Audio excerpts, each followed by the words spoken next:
Welcome to Stuff You Should Know, a production of iHeartRadio.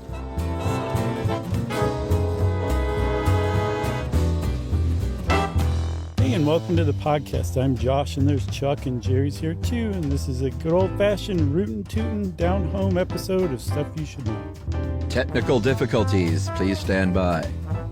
Yeah, we're a good 20 minutes late, Chuck. Man, because of, well, I was about to say me. It's not my fault.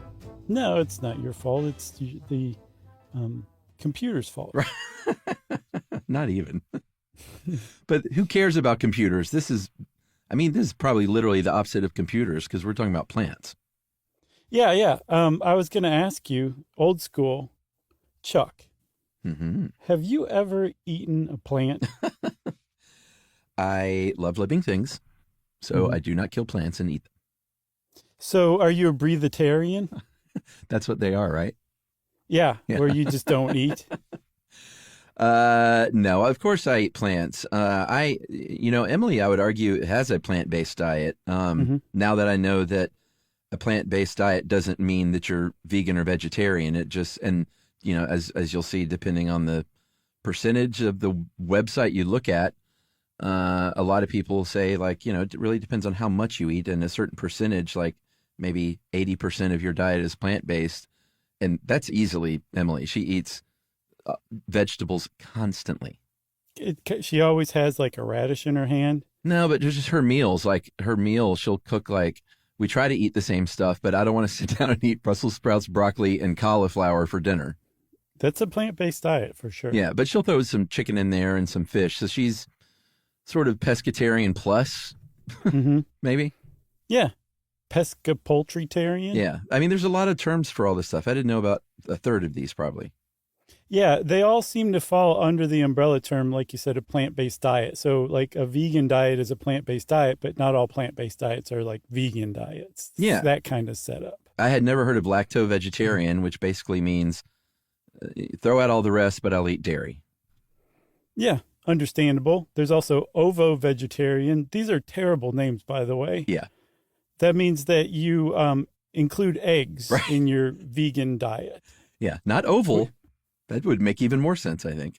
No, it means that you include ovum in your diet. Yeah. But I should say it's not a vegan diet at all. Like you can't have any kind of animal products. Nope. In a vegan diet. Not just like meat or dairy or eggs, but like vegan won't eat honey. Yeah. We talked about fig wasps recently. They won't eat figs for that reason. I think some vegans, I found a lot of support behind vegans saying like a processed wasp part in a thing is fine. Okay. I'll bet there's some that still won't. Oh, sure. And then there's also lacto-ovo-vegetarian. You're a vegetarian, but you eat eggs and dairy. There's lacto-ovo-bacon vegetarian. And then there's what you said, Emily, was pescatarian, which is generally. I mean, you're essentially just, you're eating more vegetables than the average person at this point if you're a pescatarian, I think. That's right. No comment on what that does to your butt. What, if you just eat seafood? No, if you eat nothing but broccoli and cauliflower all day long. Oh, yeah. Not just your butt, but like the well-being of people around you, too. Yeah, but it's very good for you. She's a much healthier human than I am. Nice. Well, not the part that you're not as healthy, but I'm glad that she is. Yeah, of course. One thing we should point out early on is that there's a sort of exhaustive look at how much meat people eat around the world at a certain point, or kind of peppered throughout. And just for comps purposes, in the United States, we average per capita meat consumption between 123 to 150-ish kilograms, depending on where you're looking. So just kind of put that in your back pocket when we start talking about other countries. Yeah, that really kind of came home to me when I converted it to quarter pounders. Yeah, what's or that? In Europe, Royale with cheese. Uh-huh. That's 1,332 quarter pounders a year. That means you're eating almost 4 quarter pounders worth of meat a day every year at 151.4 kilograms. Man, if only you could do that and live. Right. That's called heaven, my friend. So clearly with those kind of numbers, the U.S. is a meat-based culture. I mean, plenty of people here do not take part in that kind of thing, obviously. But as you'll see, many cultures around the world historically have plant-based diets and still have plant-based diets. Depending on who you ask, they might say there's about 2 billion meat-based eaters in the world and about 4 billion plant-based eaters. Yeah. So, I mean, that's not too bad. They're really holding things up. Because, I mean, if actually that's the majority. You're saying the majority of the world is plant-based diet. I'm saying 2 billion and 4 billion. I'm not weighing in on percentages. Okay. Yeah, we'll go around the world in a minute, but let's go through history for a little bit first, okay? Because plant-based diets, especially in the West, they're kind of like a new thing. Maybe they came out of the New Age movement in the 70s and 80s. No. This is really old stuff. In fact, you can make a really good case that plant-based diets, especially like a flexitarian version, is essentially the default diet of humans. Yeah. I mean, it's in some cases, or actually in a lot of cases, especially historically speaking, and still in some places today, it's sort of the de facto diet because that's what you have. And you may not have the kind of money to like go get really good meat or something like that. So if you look back through time and you go back to say like Ireland in the 19th century, before the potato famine, they were eating tons of potatoes. There were a lot of poor people in Ireland that were like, hey, we can grow potatoes. They have some vitamins and minerals. Maybe we can milk a cow and eat a little pickled herring. But other than that, we're eating lots and lots of potatoes. Yeah, for sure. This was before the famine when a potato blight came. And when the Irish immigrants really started to come en masse to the United States in the 19th century, they were quite surprised at the abundance and availability and cheapness of meat in the United States. And that apparently dates back to colonial times where colonists in, what would become the United States were eating more meat than the average person back in England. Like they were eating essentially the same amount of meat as elites back in the UK. And that's the longstanding thing where meat consumption throughout history in most places is associated with a higher status, an elite status. You're wealthier because it's always been harder to come by. Well, the colonies had a lot more land, so they could grow a lot more livestock and then hence eat a lot more meat. Yeah, had a lot more land, asterisk. Right. Well put. Yeah, everyone knows what we mean by that. Yeah, and you know, if there's who helped us with the original version of this? Was it Libya? No, Laura. All right, the Claw. Dr. Claw. Dr. Claw. She dug up a graph basically about how Italians eat, and prior to not that long ago, they ate what you would call the Mediterranean diet now, and they just called it what we eat because that's what's around here. Right, the diet. Yeah, exactly. Fruit, vegetables, olive oil, legumes, fish, cereals. Not a ton of dairy or meat. But they, after World War II, they started eating a lot more meat. Before that, it was basically a plant-based diet because, as you'll see, once again, no, Chuck, they're eating lots of fish. Plant-based diet is, we're talking about meat here. Fish get a pass, I guess, as far as plant-based diet goes. It does not mean vegetarian or vegan. Right. And Italy followed the same trajectory that most nations do. Once they reach a certain point of prosperity, meat consumption just starts going through the roof.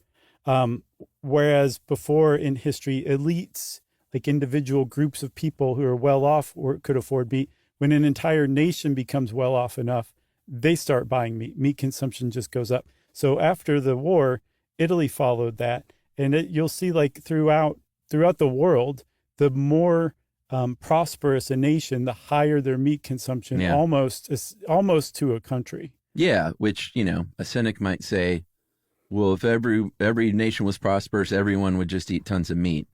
And it sounds cynical, but like the data sort of says what you just said. Right. You know, if you look at the U.S. in the 19th century, they were roundly encouraging the people to eat lots and lots of meat.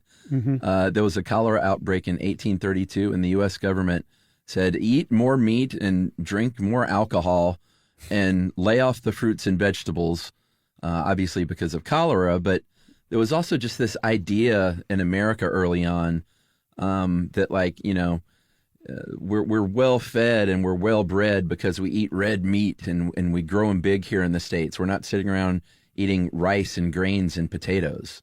Yeah, and that diet has just spread throughout the world. But again, it doesn't necessarily seem to mean because people are emulating the United States. It just seems like the United States was following a trajectory that other countries are now, right? Yeah, and okay. Hey, what a great time to set up where countries are now. Because remember those numbers I told you about the United States. We're going to walk you around the world, everybody. Mm-hmm. Not in the Wayback Machine. What do we call this? When we're just currently... The Go Far machine. Yeah, the Go Far and Wide machine. Mm-hmm. It still has that new imaginary machine smell in it. Nice.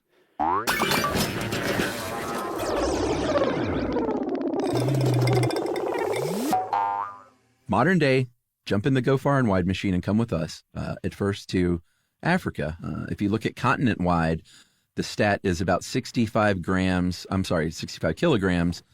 of meat per capita. I wonder about that number because if you break it down per country, South Africa, they eat about 65.2 kilograms compared to, let's say, the Democratic Republic of Congo at just over 4 kilograms. Mm-hmm. Who's eating more red meat in Africa than South Africa to make that average 65? I don't know. One thing that I recognized from researching this is that there are so many stats that are so different and estimates that are just so different and don't understand why it's so hard to track something like meat consumption. Like we've got that so commoditized that, I mean, I don't understand how we can't track it. Even for the United States, you rattled off three different estimates for how much meat the United States eats. So who knows, Chuck? Who really knows whether any of these numbers are correct or not? Well, no one's ever asked me how much meat I eat. I could skew that. Oh, really? Have you? Oh, I get that all the time.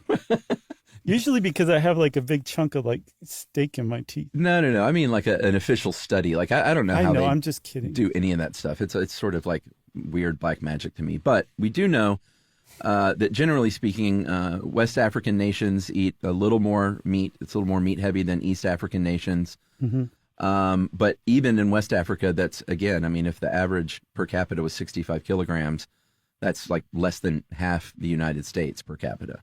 Right. Yeah. I'm guessing from what I could tell, the United States leads the world in meat consumption. I'm sure. Most other countries, depending on where they are going to eat a lot less. But again, like you said, Africa is not some single monolith. It has a bunch of different variation. Asia's the same way. On the whole, Asia eats far less meat compared to one another. Some eat more, some eat less. And you get all sorts of weird little statistical blips that come up from that. Yeah, if you look at the top 10 countries around the world with the highest rates of vegetarianism, India and Taiwan are on there. So 2 of the top 10 are in Asia. Japan and China, they aren't on the list of top 10 percentage vegetarian-wise, but they eat a lot less meat than the U.S. at an average per capita consumption under 75 kilograms. Yeah, and Taiwan's a good example, too. It has a very high percentage of vegetarians, but it also has a really high per capita meat consumption, too. So it's just basically wacky over there. Yeah, and what this was another... like if you look at Bangladesh, Bhutan, Nepal, Myanmar, Cambodia, Indonesia, and Vietnam, they're all under 20 kilograms. And Thailand is at like 25 and Laos at 30. So, I mean, that's way less than the 75 average in Japan and China. Yeah, I would guess Thailand, and I'm not sure about Laos, but I would guess Thailand is wealthier than probably Myanmar or Indonesia. I don't know about Vietnam, but I think a lot of it also has to do with the religious, like what religions are predominant there too. Yeah, which we'll get in. Well, actually, we should take a break before we do that. But we'll talk about India real quick because they have the highest proportion of vegetarians in the world, close to 40%, 38%, 39% are vegetarian in India for, obvious reasons. And 6.6 kilograms of meat per capita compared to as many as 150 for the U.S. Yeah, exactly. That's very low. It is very low. All right. We promised talk of religion, because who doesn't love that? But this is religion as it relates to diet, because depending on your religion, there may be a lot of, rules and restrictions on what they say you should eat because of a bunch of reasons. It can, sometimes it shows like purity. Sometimes it's like, no, it shows how dedicated and faithful you are. Sometimes it's like, hey, you good at following rules? Don't eat this on this day, and let's see how you do with that. But for whatever reason, there are plenty of religions that have rules sort of surrounding meat, for sure. Yeah, some of the most famous ones are kosher. Yeah. That's a big one, where you have to actually separate certain kinds of food, like you separate meat, you separate dairy. There's also like restrictions and guidelines on how animals are slaughtered. So it's not particularly vegetarian by nature, keeping kosher is. But it makes you so much more mindful that a lot of people just eventually end up being vegetarian just by following a kosher diet. There's also halal is very similar. It has all sorts of permissions and bans and stuff like that on what animals can be eaten, but it's different in that like there's no shellfish allowed or birds of prey, but you can eat rabbits. But they're both similar-ish in that you really have to pay attention to what you're eating if you're a genuine adherent of this religious diet that's being prescribed to you. Yeah, and if you're wondering, like, well, how does that affect the rate of vegetarianism in Israel? They are second behind India. That's not the only factor, of course, but I think the highest percentage of veganism is in Israel too, which is, I don't know why that surprised me, but it did. Okay, good. Noted. I think, so this is another thing too, like a lot of people just end up being default vegetarians because of their religious diet. And another good example is the Ethiopian Orthodox Christian Church, which we talked about in our Haile Selassie episode, I think. They have 200 days a year that are considered fast days where you just can't eat meat, but you can eat plants. So, I mean, for all intents and purposes, you're at least the majority of the year a vegetarian if you're Ethiopian Orthodox. I wonder if 165 days a year they just party down on some steak. Probably.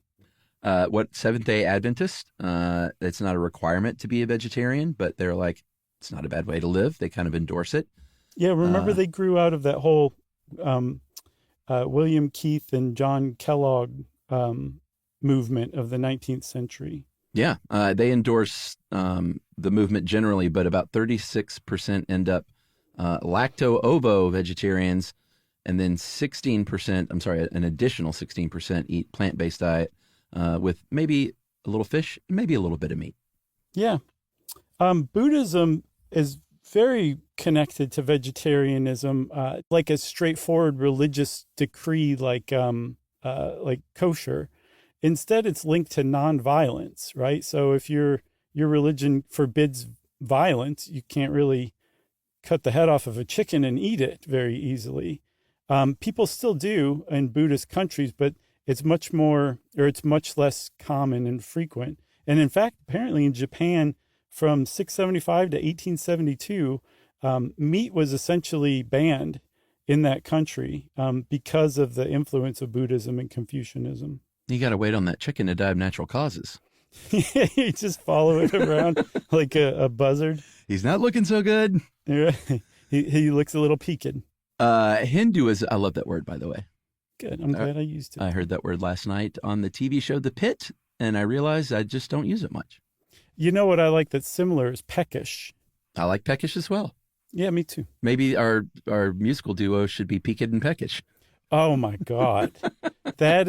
You just won the band name contest, Chuck, for all time. But everyone would be like, who's Peaked and who's Peckish? Like, I think Josh is Peaked and Chuck is Peckish. It wouldn't matter. We could both be. It would depend on our mood on any given day. Or perhaps we are both Peaked and Peckish. Yeah. At all times. We're always hungry and we're always not looking so good. Hinduism at almost 80% eats a plant-based diet, but it's not required. It's just like, hey, why don't you do this? That kind of thing. Heavily suggested, maybe. Yeah, it's also, I mean, especially since the Hindu nationalist ruling party took over, the Bharatiya Janata Party, BJP, they have been enforcing like really strict rules that are Hindu in nature against eating meat, so much so that people have been beaten.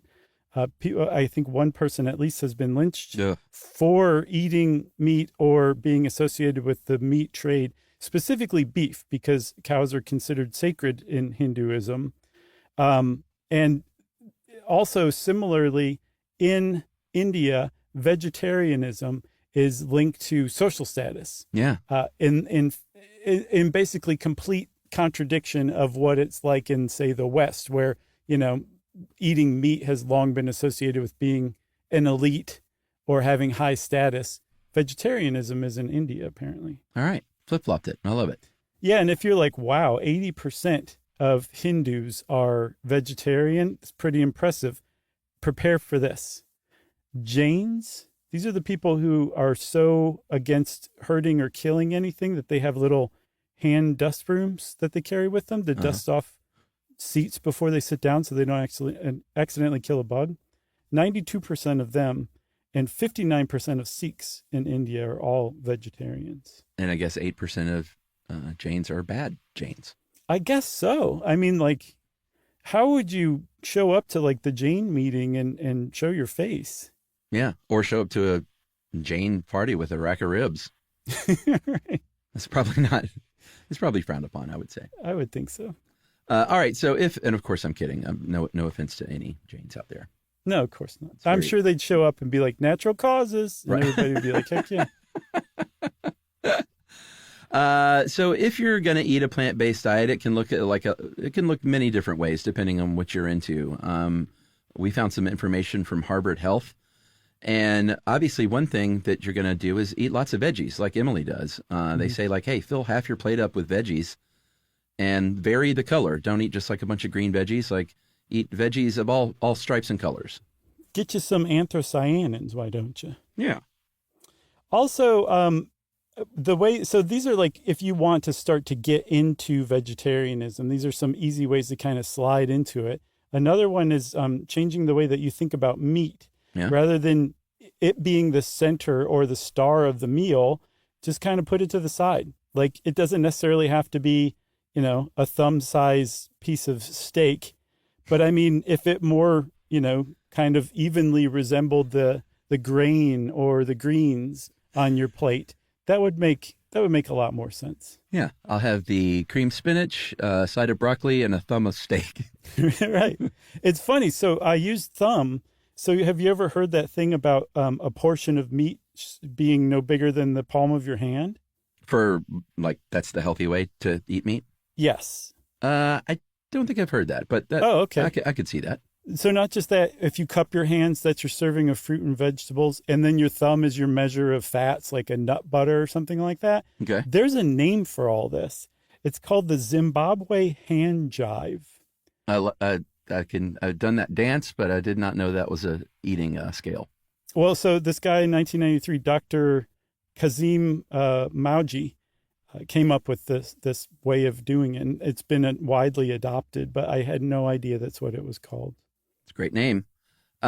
What I do, we host a lot of, especially in the spring and summertime, of people. When we go to the lake and just at our house here, we throw dinner parties. We just do a lot of that kind of stuff. Mm-hmm. And aside from being exhausting, one thing, I'm just kidding. It's actually a lot of fun. But one thing I do, and this goes along with like how you think about meat and how much meat you have, is I don't cook up like, 20 chicken breasts if there's 20 people there. I cook up a bunch of, whatever kind of cut of chicken or steak. Sometimes I'll do a couple of meats, and I will slice it all up on a big platter. Mm-hmm. And then you can just get a portion of something rather than saying like, here's a gigantic chicken breast on your plate that you now feel responsible for. Right. And people seem to really like that, like, oh, maybe I'll have a little bit of this and a little bit of that. And then the rest is our veggie sides. Nice. Yeah. So that's a tip from Chucky. Yeah. You should just set up a carving station and ask to see each person's thumb size. Yeah. That'd save you a bunch of money. Totally. So let's see what else. Oh, another good one is to choose different fats, avocados, olive oil, stuff like that, and then just cook at least one vegetarian meal per week. Dip your toe in the pool. Yeah, and if you start doing these kind of things, it's actually really easy to find yourself down the road, like just doing it without thinking about it, and more meals throughout the week become vegetarian. Because we'll talk in a minute about why people do this. But a lot of people stop eating as much meat for health reasons or because they want to lose weight. And if you just kind of start, like you said, dip your toe in like this, it just becomes kind of second nature over time. Yeah, you can get used to something like that. Mm-hmm. And I think what you'll find if you think you need meat because it's more filling, that's just not true. You get plenty full eating all that other stuff. So you can give it a whirl. I do that stuff every now and then. Whole grains at breakfast is great. This is basically, again, what Emily does. A lot of oatmeal, buckwheat, barley, quinoa. Eat like a horse, but not as much as a horse. No. This is a big one for me, Chuck, is eating fruit for dessert. Because I don't ever eat something and like a meal of any kind and not think like, okay, now I have to have something sweet. Oh, really? I just can't not do it. My brain just is wired that way. I am too. Yeah. Okay. So if you just eat like an apple or some strawberries or something like that, it just short circuits that. It does it for you. Yeah. I have just retrained my brain to where I don't seek that. And it's not like I was eating dessert every night. Like the only time I literally have dessert, like a dessert, is kind of either if a bunch of people are out to eat and it's an occasion or maybe on vacation or something like that. But it's not like even eating out in a restaurant. We never eat dessert like that. But I have found just one square of dark chocolate scratches that itch in a nice way. That always feels like a punishment to me. Why? Because it's just one? Just one, and it's dark chocolate. Oh, you don't like dark chocolate? It's fine, but it's not going to short circuit that dessert. You know what? I used to not be into dark chocolate, but I love it now.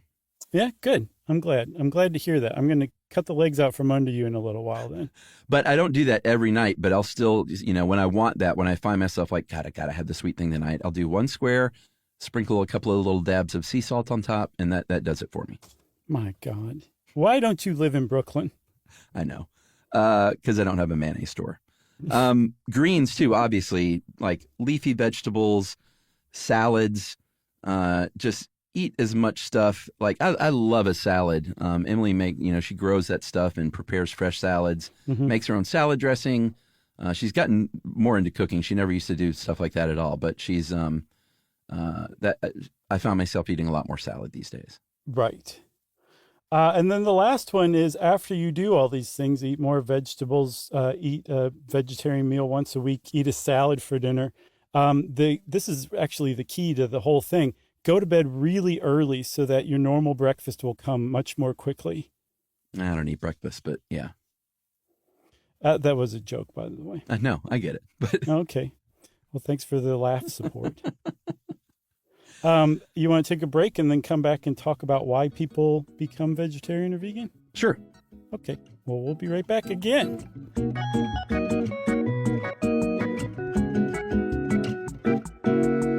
Learning stuff with Joshua and Charles. Stuff you should know.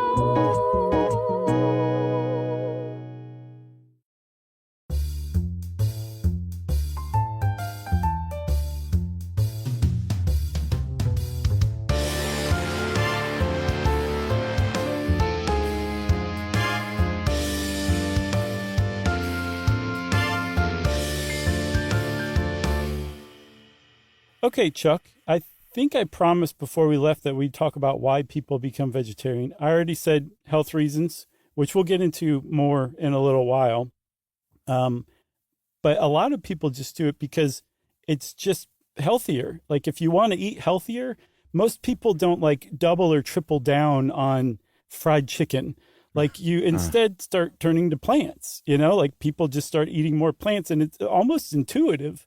I don't think it even has anything to do with the nutritionist set in the United States convincing people like plants are healthy. I just feel like we just intuitively know that is healthier than eating like a steak or, again, fried chicken. Which I feel like there's a place for fried chicken. I'm not knocking that. No, I mean, as you know, it's my favorite food, and I just, I heard you. I gotta pick and choose with that stuff, but it's not removed from my life, thank goodness. That's good. But you're going to get lots of vitamins and minerals and fiber and antioxidants in your veggies. If you eat legumes, if you're a vegetarian, you probably eat lots of legumes and chickpeas and lima beans and stuff like that. Soy. You're going to get lots of protein, amino acids, lots of fiber and antioxidants there, and also no cholesterol, which is, I have cholesterol problems genetically speaking. So, and a lot of people do. So that's a good way to get your cholesterol down. Yeah, and there's a lot of variety in just legumes alone. Like rather than do you want the chicken or the fish, there's something like 20,000 species of legumes. And I didn't know this. I ran across this, Chuck. There's a category of food called neglected and underutilized legumes. The saddest legume. They even have an acronym for it, NULs, right? And there's apparently a ton of legumes that are found around the world that are known to like local cuisine that are just waiting to be adopted to kind of make the plant-based diet even more varied. Yeah. I mean, there's 20,000. I probably have had 5. Yeah. Actually, maybe more, but I don't know. I know what you mean. Yeah. I just had an idea. So one of the ones I found was the Bambara groundnut. You would make $1 trillion if instead of a mayonnaise operation, you opened a Bambara groundnut operation in Brooklyn. Yeah, for sure. I mean, you would make so much cash, dude, overnight. People just like saying groundnut. Yeah, but that Bambara really sells the groundnut, if you ask me. Yeah, for sure. Obviously, we've mentioned the concerns with red meat, but with beef and pork, people have been, calling for years for less of that in your diet, and health practitioners and doctors, because obviously, heart attack, stroke, cancer, all the things that can lead you in that direction once you eat too much red meat. Yeah, and the medical consensus is and remains so that eating red meat, too much red meat, is bad for you. Like it just leads to all sorts of negative health outcomes like stroke and heart attack, heart disease, things like that. The problem is, despite that consensus, studies still come out fairly regularly that question that idea, that say, no, it's not necessarily true. And they usually get shouted down. But it's enough that it makes like some people question that. I feel like because the medical consensus is that for now, it's probably okay to kind of follow that philosophy that less meat is healthier than more meat. Yeah, for sure. Another big reason is animal welfare and just maybe your moral values as a human. That is a lot of people switch over to vegetarianism or veganism because the modern factory farming system in the United States is a horror show, and everybody knows this. Some people do it anyway, but it's a big reason. Like vegans are like, no, all animals have a right to life and a right to freedom, and we're not doing it right here in the United States, so I'm not going to take part in it. Yeah, that's a whole subcategory of veganism called ethical vegans, and I think that they could shoulder their own episode because the whole philosophy behind it and like the way that they live their lives, it's really interesting. And something I ran across that they counter is the idea of carnism, eating meat, not being normal, and we just take it for normal. And they question that. They're like, who said that eating meat is normal? And that's like why people like me can feel bad when I pass like a truck full of cows on their way to the slaughter on the highway and then still go eat like a cheeseburger that same day. That we just kind of have this idea that carnism is normal, and vegans are like, no, that's not true. So I found that fascinating. I kind of wanted to get into it a little more. Yeah, for sure. I'm not going to tell that story. Mindful eating is another one, which is, exactly what it sounds like. Just instead of like falling into a pattern and I'll just eat that because that's what I've always eaten, or grab that thing that's quick and brainless to put in my mouth. Grab it by the horns. Yeah, to really just have a heightened awareness of what you're eating, what's going in your body, and every impact from your health to what it means to the world and to that animal. Just being more mindful is another reason that people will go to a plant-based diet. Yeah, I think that's how people get to that from like religious mandated diets. Yeah, and we'll put environmentalism in its own category because there's a whole section on that. But that's another reason. Okay, let's pick up health outcomes. Let's dive into that a little more. So one of the things that people figure out pretty quickly when they become vegans in particular is that you can get really unhealthy really quick just eating food that qualifies as vegan food. There's a ton of processed vegan food out there. A lot of times, a lot of sweetener, including just sugar, is added. And just basically eating packaged food or even French fries, as long as they're cooked in vegetable oil, those are vegan. And everyone knows that French fries aren't really good for you. So there is like a whole kind of blind alley that you have to watch out for when you get into veganism. Yeah. I'm not a vegan, but I can still say, word of caution if you go that route that you have to be more active in meal planning. And because what you really want to do is eat whole foods and eat real foods. So if you're like, I'm going to go vegan and just sort of buy the ultra processed stuff that is technically vegan, you're not doing yourself any health favors.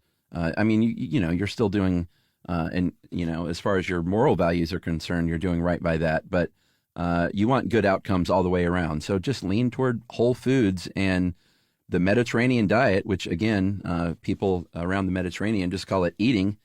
That has roundly been shown over the years to be kind of one of the ideal diets that you can lean toward. I would say the ideal diet. I mean, as far as health outcomes go, like I can't imagine how much this diet has been studied. And result after result shows that like some kinds of cancers, diabetes, cognitive decline, cardiovascular disease, like these things are all lower in people who eat like a Mediterranean diet. Like that's just what they eat than people who don't, especially regular meat eaters. Yeah, for sure. As far as the individual, we'll kind of go through a little bit about like who's deficient in what, depending on what you eat. If you're looking at protein and saturated fat, you're going to have, obviously, if you're a meat eater, you're going to have the highest intake among anyone, and the lowest is going to be among vegans. That just makes a lot of sense. If you're a vegetarian or a fish eater, you're going to be somewhere in the middle. And vegetarians are more likely than meat or fish eaters to have, as a result, inadequate protein intake. Mm-hmm. And vegans even more likely to have inadequate protein intake, I think, more than vegetarians. Yeah, that's a long-standing chestnut in like the, I guess, I don't want to say bodybuilding community, just people who work out like hardcore, mm-hmm. that you can't possibly be ripped as a vegan. And our Stuff You Should Know listener, Doyle Wolfgang von Frankenstein, the guitarist for the Misfits, he is just vegan to the core. And he is totally ripped. And in fact, he has his own protein powder called Vegan Monster Protein, where you can get ripped yourself if you want to and still be a vegan. I think Ripped Vegan that's got to already be a band name. Oh, yeah, maybe that's his side band, his folk side band. Yeah, Ripped Vegan. Yeah.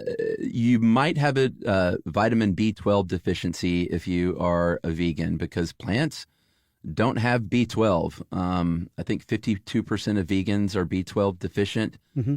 7% of vegetarians. And if you're a meat eater, you have a less than 1% chance of being B12 deficient. And that's a big deal, too. I mean, like that is a well-known problem for vegans and vegetarians because B12 is used for red blood cell production, cell wall production, nerve function, DNA production, and it's just not in plants. It's in meat, it's in fish, it's in dairy. So you really have to pay attention to that and basically take B12 supplements all the time to make sure you don't become deficient because it's not good.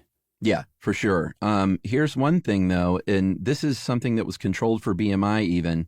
If you're a vegetarian or vegan, you have a kind of a remarkable statistical risk or higher risk, I guess, of getting bone fracture than a meat eater. And especially when it comes to your hips, the risk of hip fracture with vegetarians, you have a 25% higher risk of fracturing your hip as a vegetarian, controlling for BMI again, and vegans, 131% higher chance of hip fracture. Yeah, so part of it is that B12 deficiency because B12 helps produce bone, and so bone density. But I also wondered if vegans typically get less protein and therefore have less muscle mass on average. Obviously, you can get ripped as a vegan, but not everyone does. If you're more susceptible to falling, like you can lose your balance more easily because you have slightly less muscle mass than a meat eater. And then with less bone density, if you do fall, you're more likely to break a bone. Just I wonder. Yeah. I did mention cancer. I think we often talk about like heart attack and stroke and stuff like that by eating too much red meat. But cancer is another factor that I sort of briefly mentioned. But if you're a vegetarian or a vegan, you have a 10 to 18% lower risk of cancer than meat eaters. Although all cause mortality. That's another good band name. Man, that's 3 band names. All cause mortality. The best is Peckish and Peaked. All calls. See, I that can't be our band name because I can't even say it at the end of the show. All cause mortality was not different, which is surprising between vegetarians and meat eaters and vegans. Yeah, another thing that surprised me is that vegetarians have a 20% higher risk of having a hemorrhagic stroke. So we should say all of this data came from a 2021 analysis of this British cohort of 65,000 Brits that have been followed around since the 90s. So they managed to look at 20,000 vegetarians. So this is a pretty robust study. And they found that they have a 20% higher risk of stroke. They couldn't determine that for vegans. I think they only had like 2,500 in this cohort. But for stroke, at least, they weren't able to figure out how that affects vegans. You would assume that it would be an even higher percentage for vegans. But a hemorrhagic stroke is where blood vessels in your brain start bleeding. Again, that would make sense because B12 helps fortify cell walls. Yeah.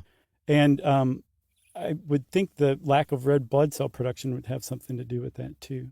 So I think what we're trying to say, the upshot is it's not just like a slam dunk that you're going to be healthier or your lifetime health outcomes are automatically going to be better. But it's still, it's just, if your all cause mortality is going to be the same, then I don't know. I think that kind of makes an argument to eat whichever makes you feel best. Yeah. That's just a weird stat. Yeah, the all cause. Yeah, I don't know. I can't explain it. Maybe someone will have some more information on that. But earlier we did promise an entire section on the environmental impact of eating animals because that is yet another reason. And, obviously people have all kinds of reasons and it's usually a combination of all these things. But we're learning it's become plainly obvious more and more. This isn't the kind of thing I think that, especially in America, people like to look at a lot in the past. But it seems like in the last 15 years or so, people are sounding the alarm like, hey, besides ethical concerns and health and all that other stuff, like raising animals to eat is kind of the way we do it is a disaster for the environment. Yeah. So there's a lot of misleading stats out there that compare the amount of kilograms of greenhouse gas emissions compared to the kilograms produced of something, right? That doesn't make any sense because a kilogram of broccoli is a lot less as far as food being spread among people than a kilogram, 2.2 pounds of beef, right? You can feed way more people with 2.2 pounds of beef than you can with 2.2 pounds of broccoli. So other people, 1.5 people. Exactly, at best. Yeah. But so some people have said, well, let's just alter it a little bit. So we'll measure the kilograms of greenhouse gas emissions for every 1,000 calories produced. And so that makes it a lot more apples to apples comparison. Yeah. But even still, when you alter it like that, the numbers essentially come out the same, which is that meat production has a much larger carbon footprint than almost any kind of plant production. Although there are some surprises, like, for example, your beloved dark chocolate has a larger carbon footprint than producing poultry or pork, Chuck. How do you feel about your dark chocolate with salt on top of it now? I didn't kill that chocolate. Coffee and chocolate are two pretty notorious, environmental disasters as well on the non-meat side, for sure. For sure. The reason why apparently is demand. There's so much demand for chocolate that the deforestation that results to create more fields for cocoa production, that just is what's giving it such a huge footprint. And I think coffee's relatively the same. Overall, though, I found a 2019 study from Sustainability, the journal, and they basically said vegetarians have 33% lower greenhouse gas emissions based on their diet than a vegan or than meat, and a vegan diet has 53% lower greenhouse gas emissions. That's just how it goes. Yeah, and if you're like, well, I like eating some meat, the biggest offenders there are beef, lamb, and mutton. Yeah, I thought that was weird. Beef produces 60 kilograms of greenhouse gas emissions per kilogram, and a kilogram of poultry is only 6. But you compare that to a kilogram of just some English peas. That's under 1 kilogram of greenhouse gas emissions produced. So you might think that as far as water consumption goes, the plants would far outpace like a meat diet because you got to water vegetables. But generally, there are just a few plant-based foods that have a bigger water footprint than beef. Yeah, beef is just the worst offender of all. But raising livestock in general, apparently 1/5 to 1/4 of all the water used by humans goes to raising livestock, which is nuts. But the reason why is because not only do you need water to keep that head of cattle alive until you decide to kill it, you also need water to grow the grain that you feed that head of cattle. So they're just consuming all over the place, especially as far as water is concerned. Yeah, and just so you know, there are like 0 sort of vegetables that outpace beef. The two that do outpace beef that I was referring to are chocolate and almonds. Yeah, and who considers an almond a vegetable? Come on, give it up. And I think as far as lamb and mutton go, the two other biggest offenders in the meat category, only cashews, pistachios, and hazelnuts consume more water to produce than lamb and mutton. Hazelnuts are so great. Far and away the best nut. Oh, you think? Not the ground nut? I haven't had one yet. Well, peanuts apparently are a ground nut. I have not had the Bambara ground nut yet, so I should wait and reserve judgment. Yeah, peanuts, they grow underground, right? Yep, they're a ground nut. I can just see Jimmy Carter holding a big thing of peanuts and roots with dirt falling off of them. R.I.P. and God bless that man. That's right. The U.S. maintains about 9 billion livestock to get the meat that it needs or wants, I guess is the better way to say it. And if that grain went to humans, it'd be enough for 840 million people that have plant-based diets. Yes. And there was another thing that I came across that I was kind of surprised by, but totally makes sense, is if we en masse as a species, humans, essentially abandoned livestock production, beef production or meat production in favor of a plant-based diet, just basically globally, the chance of communicable diseases developing would drop drastically because 75% of emerging communicable diseases are zoonotic, which means humans get them from animals, and we make our closest contact with animals through the livestock industry. Yeah, and at petting zoos. Yeah. I mean, as long as it wasn't grown in a lab, you can kiss communicable diseases goodbye. Yeah. The other environmental disaster of raising livestock, and this is more and more lately, is the habitat destruction to raise all these animals. Mm-hmm. You're talking about extinction of plant and animal species, and thousands more being threatened in the years upcoming because of habitat destruction.